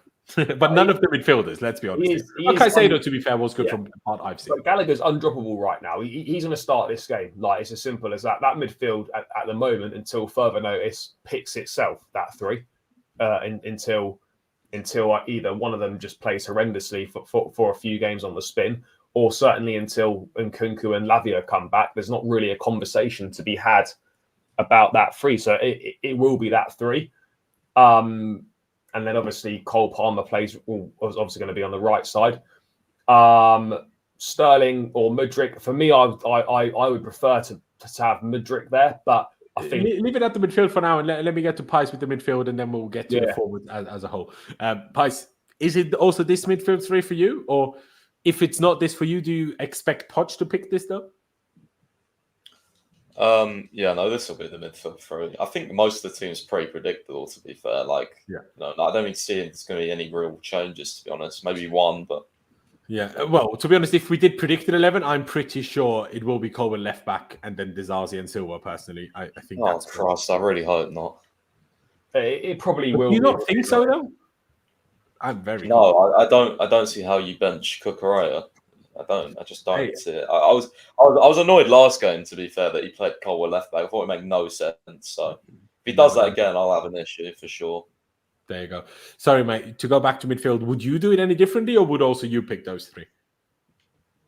No, I would pick those three. I think Gallagher in this type of game, like you said, if we can win the ball high, we may get a chance. So, I don't really think you can drop him at the moment. Like, obviously, you can maybe go sort of, more creative and go Palmer as the 10 and then have both Sterling and Mudryk or maybe Madueke, but I don't see that as realistic. So, for this game, Gallagher for sure. There you go. Fair enough. Let's get to the attackers then. And I want to, put out a thought, and then you can react to that, because I don't think it's what either of you will pick anyway. So I want to mention it beforehand. Should we consider a Palmer false 9 situation? And I know that's almost ridiculous to say after our striker scored a hat-trick last game. But judging by what everyone's telling me in terms of how bad he was actually outside of the 3 goals he scored, and the type of the opponent we're playing, is that something we should consider? I will almost counteract my own argument now by saying, if we play Palmer as the false 9, doesn't that mean we get Palmer on the ball a lot less? And considering how important he is to us doing anything, shouldn't we not play him up front so he can get the ball more and purely actually help us beat City's press, go through City's lines more and better? Because if he's up there, remember when, obviously different manager, different time, whatever, but remember when Conte played Hazard up front? He never saw the ball because he never got it. And then you're like, well, you have this super player, but you never really get him on the ball, which is, as much as okay, he's up front, so when you get a chance, you're maybe more likely to score a goal. If you never get them on the ball, it's kind of pointless as well. But then again, you can make the same argument for needing and wanting pace on both sides, especially because Walker plays on the right. So whether it's Mudryk or Sterling on the left, Walker will maybe not beat them for pace, but hang on to them for pace. And then you have Palmer on the other side, who isn't fast anyway. Does that almost take us some of our counter-attacking threat? On the one hand, they have Walker to deal with our pace, and on the other hand, we don't have the pace. So there's a lot of ways to think about this. That you could certainly argue Mudryk left, Sterling right, Palmer up top. You could certainly argue that. Pais, what do you think the front 3 should be, and what do you think about what I've been talking about? Palmer up front, but then you don't want him up front because you want him on the ball, but if you put him on the right, where's the pace? Obviously Jackson, but if he can't time his runs, then is that pointless? Where do you stand on all this? It's difficult because I am tempted to go with, Sterling, Mudryk, and then Palmer up front, because I did think it worked against Arsenal, but Arsenal are not the level of Man City. And, I think just based, I think if you score a hat-trick, I know he could have had more, but if you score a hat-trick and you bench that player next game, I like, what would the squad think first and foremost? They'd be like, what the fuck? Like, you know what I mean? But you can't, I just don't think that's a thing you can do. I mean, if you explain it to the team that it has tactical reason, I think that for the team, it's okay. But I think for the individual, it's still bad. Confidence, though, man. Like, if you score a hat trick, you're gonna like Jackson's gonna be fired up for this game, especially. Like, he's had such a hard time, and he gets a hat trick last game, and he's gonna be like, I don't know. I wouldn't drop Jackson personally, and I do agree with you. I think even in the Arsenal game, Palmer didn't really have that much of the ball. You know, he had a really close chance where he like shot just past the post, but like he wasn't nowhere near the ball back high very often. But that's going to be happening less against City because of how good City are. Is my logic. Yeah. I feel like you need Jackson in this game. Just have some. I know he's not that much of a box presence, but I'd start Jackson. I really would. I'd trust him for this game. I think whatever we do, it's going to be extremely difficult because, you know, Ake, Diaz, Gvardiol, like they've got some top players in defence, but mate, they've got top players fucking everywhere. That's the whole problem.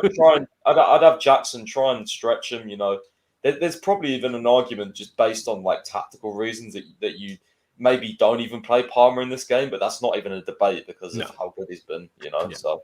But I agree. If Palmer wasn't in this good form, Palmer would be the guy I'm dropping. Yeah, you're thinking just draw pace, like, you know, try and get runs in behind Sterling, Mudryk, Jackson. But Palmer could also be like Ziyech was for us under Tuchel against City. We were like, he isn't actually that fast, but somehow it ends up being him on the end of our counterattacks and scoring. Yeah, could be. So yeah, Charlie, you wanted to get into it already. We've only covered the striker to a full extent so far. Do you agree that after a hat trick it needs to be Jackson, or would you go for something different? I mean, if Jackson hadn't have scored a hat trick, I probably would have pushed harder for that false nine thing. I think it worked well against Arsenal. Obviously, Mudryk probably not fully fit against Tottenham, so we didn't see it. If he hadn't have had that knock, I think we probably would have seen it.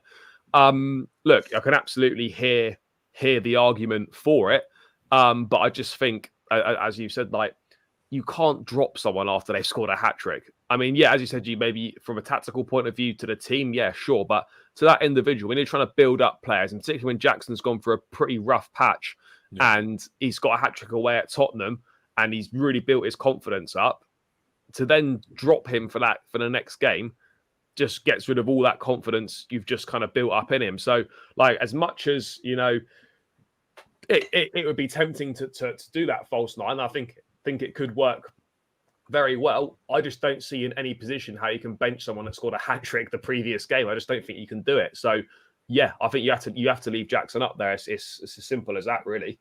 There you go. And Charlie, I assume you agree if Palmer isn't up front, he has to be on the right. Oh yeah, be on the right hand side, yeah.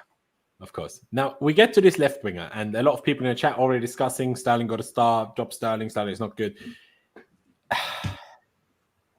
I'm really torn on this because on the one hand, you have to start Sterling for who it is against, for the fact that he's been regularly fit, unlike Mudryk, who's been a bit on and off. So it's like, how sharp and fresh is he? Sterling is definitely going to be fresh and sharp in that sense. Sterling is also a bit more of a goal threat, also more experienced of dealing not only with City specifically, but the big game stuff. But the one thing making me think play Mudryk anyway is that Sterling's tracking back and helping defensively is so bad that and Mudryk isn't amazing at it. Mudryk doesn't always understand when he needs to press defensively and stuff, but he tracks back properly and he pays attention, and Sterling doesn't do that. And Cucurella playing against Doku, or if it's Bernardo Silva, or like not having the left winger help defensively terrifies me against City. So that's my only argument where I'm like, maybe it needs to be Mudryk. But if Mudryk is busy with that all game anyway, he's not going to help us going forward anyway. So then it's almost like, is the helping the left back worth that? Mudryk better defensive. Mudryk does better defensive work than Sterling does. I think 1,000,000%. That's what I'm saying. Million, yeah, exactly. So maybe if you're looking at it from that point of view, like, look, Sterling's not been awful by any accounts, but you expect a lot more from him. Like, considering the money he's on, considering the reasons why he came to this club, saying he wanted to be the main man, he's not performing like someone that should be a main man. He's not influencing big games in the way that he should be. You know, it's all very well doing it against Burnley, Luton, Blackburn, and a cup, etc. You weren't signed for that. You were signed to make a big impact in the big games. And yes, better against Tottenham or whatever, did reasonably well against Arsenal, but on a consistent basis, he's not been doing it in the big games. Look, we know he's going to, let's be honest. Last time Mudryk played a big game, yeah, he scored. Like we all know pretty much 99% certainty that Sterling is going to start this game. But for me, I think there's a massive case to be made for Mudryk starting over him. Defensive work rate, as you touched on, that sort of unpredictability. And the problems that he can cause. Then, Charlie, remember, there is also Sterling being left out of the England squad again. And how did that go last time? I just think if you asked a Man City fullback who would they rather come up against, Sterling or Mudryk, they'd rather come up against Sterling, because they obviously... Especially Walker, they know it. He knows him inside out. Knows him inside out. Like, do you know what I mean? So Sterling also knows Walker inside out. So yeah, true. It works both ways. But Walker is on the better team here. So that will almost outweigh Sterling knowing Walker, I think, in that sense. Yeah, because, defending is easier than attacking because you just need to make sure they don't come past you. While as the attacker, you need to figure out how to get past them. So I feel like it's always more beneficial for the defender knowing the attacker than the other way around. I don't know if you disagree with that, but that's how I see that one anyway. I think it just depends on how much Poch is valuing the defensive side of the game from the attacking players in this game. Because you're not going to get much defensive work rate from Sterling. Could Sterling be up front and Mudryk on the left? But again, then we're back to dropping Jackson after. Yeah, exactly. I just don't look. It's going to be. I think it's almost certainly going to be Sterling. But I just think, for me personally, for defensive work rate, for sort of that unpredictability, that kind of X factor, I would personally rather start Mudryk. But it's not going to happen. Yeah, exactly. I mean, like Supreme says, and he's right. Let's be real. Despite how annoying he is to watch, and I would add how dreadful he is defensively, and how he's making us more likely to concede from wide areas. Sterling is most likely to score in the team out of everyone that we have, and that is a fact. If I'm being probably is, unless you say Palmer from the penalty spot. But from open play, Sterling is the most likely player to score a goal for us, and that's not even to be debated really. And Sterling has also been decent, like he won the penalty against Arsenal, assisted a goal against Spurs. All of that is true. Also, obviously had that disallowed goal where the ball hit his hand. Pies, where do you stand on this, especially with the argument that I made in terms of Sterling defensively is a real liability, while Mudryk doesn't always do it right, but at least he fucking tries. And Sterling so often can't be bothered to defend, and I think that's against City is so dangerous. Well, I think coming into this game, you have a lot of different things that you guys have already discussed in terms of mental factors. Obviously, it's Sterling's former team as well. How motivated is he? He could be extremely motivated. He might not be. I don't know the character of him. Also, I think last game, Sterling was fucking dreadful, but Mudryk came on and was fucking dreadful as well. So it's like they're both not on great form in terms of the last game going into a big game. It's like they didn't really either play great. So I would go with Mudryk just because of the defensive work. I am a bit worried. And also, I really do not like Sterling on the left at the moment. I think he's far better when he's on the right. And that is an issue because we have Palmer. I don't like Sterling on the left at the moment. I think his overall game, he scored more goals on the left, but I think in terms of running at players and stuff, much better on the right. So, yeah, I wouldn't play Sterling. But if I had to predict, it'll be Sterling. I don't think he starts Mudryk in this one. There you go. I agree. I think he goes safe. I think he'll see Sterling as like more of the safe option. But if he's learnt anything, in terms of, certain other games... I don't know, man. Defensively, I think he should prioritise that. Who's more likely to stop a goal more than anything, So exactly, probably Mudryk. Exactly, because as much as the comment earlier said Sterling is most likely to score, that's true. We've got to get to half time when still in the game. That's the real. First of all, but second of all, I just wanted to say is realistically, as a whole team, we are not very likely to score against City. So whether it's Sterling or Mudryk, then shouldn't we pay more attention to conceding less? More likely to keep a 0-0, get a point, We're fucking fighting relegation. We're 9 points behind Man United, and they are awful. We're not actually fighting relegation, I'm joking. But we are still 9 points behind Man United. And considering they've lost 9 games this season already, it's a crazy stat. I know we obviously have a game less now with the game tomorrow, but still, because I'm not sure if people didn't realise they beat Luton 1-0. Thanks to a goal by Lindelof. So tells you everything you need to know about Man United at the moment, really. But yeah, I'll put down Sterling. as the first one because we all agree that is who Poch will pick. But I put Mudryk in brackets behind it because all of three of us would actually start Mudryk. But this is not a very clear leaning towards Mudryk, by the way, from me. It's very tight, and for the defensive reasons mostly. Because do I think Mudryk will beat Walker? No. Do I think Sterling will beat Walker? Also no. So I think from that perspective, there's not much in it. I just think Mudryk will be a bit better defensively. And maybe, just maybe, if you put Sterling on the bench, especially after just being left out of the England squad, bringing him on, he'll just be so fired up that he can actually take Walker. And I'm not sure if that will be the case if he starts. So yeah, that's my logic. That's my thinking. But I think in all likelihood, potentially Chilwell and, potentially Disasi instead of Cucurella, and then Chilwell at left back. Otherwise, I think this is most likely what the team will be tomorrow. But two more things, ladies and gentlemen, and both Charlie and Pice, before we finish this off. A score prediction in a second. Before that, just quickly to touch on it as well, because I haven't yet. Emma Hayes has obviously a few days ago announced that she will leave Chelsea at the end of the season. And not official yet, but official, she will take over the USA women's national team. There was various reports. Some reports said, the owners are questioning Winstanley because he kind of put this on the back burner a little bit in terms of sorting out the contract. But then there's been other reports, arguably more reliable reports, that said we've offered Emma Hayes 4 times her current salary. But unfortunately, we're still not anywhere near as much as the US women's national team offered, with $1.2 million probably a year, which I'm like, $1.2 million a year? We could easily have offered Emma Hayes that. Paid the same as the men's national coach in the US.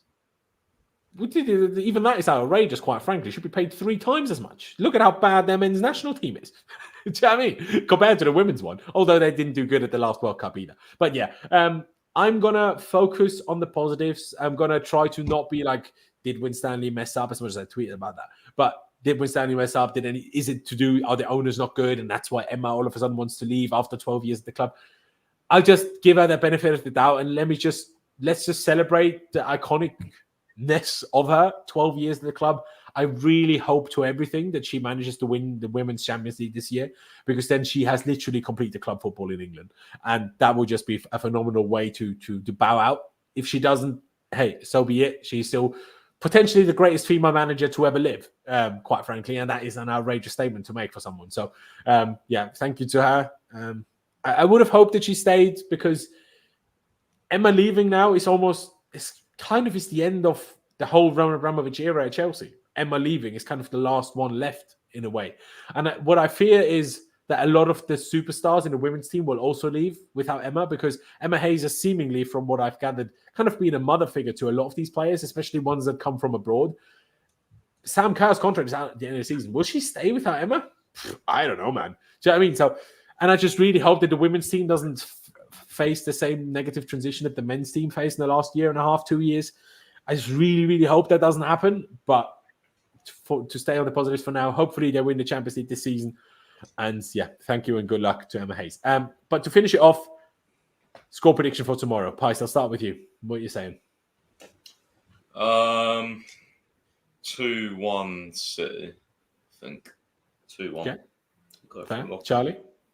I'm gonna sit on the fence. I'm gonna say I think we can get a 1-1.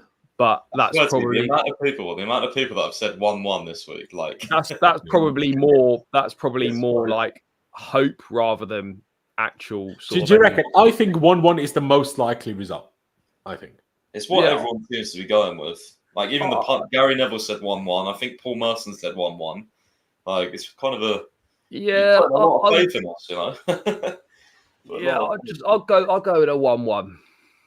See, and I'll take it even one more step positive, and I'll say 1-0 Chelsea. I'm not saying 2-1 because there's no chance we score 2 goals against City. So we just have to hope and pray that Haaland and Alvarez and Doku and Bernardo Silva and all of the other ones have kind of a bit of a bad day. We defend like absolute gods, and we keep a clean sheet, nick a goal, and get the win. Do I really think that's likely? No. I just said I think 1-1 is the most likely result, and the second most likely is City beating us. But hey, to make it give it a bit of variety, we've had 3 different score predictions. I'm going to go 1-0 Chelsea. Someone has to back us all the way to the bank, don't they?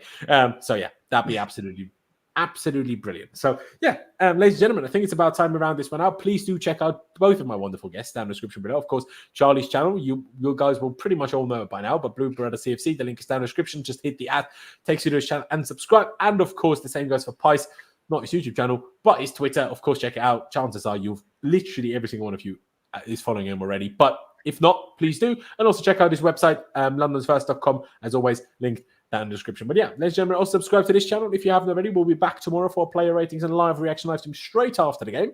But yeah, hit the like button on your way out. And yeah, thank you guys for watching. Up the Chelsea, up and onwards, and we'll see you next time.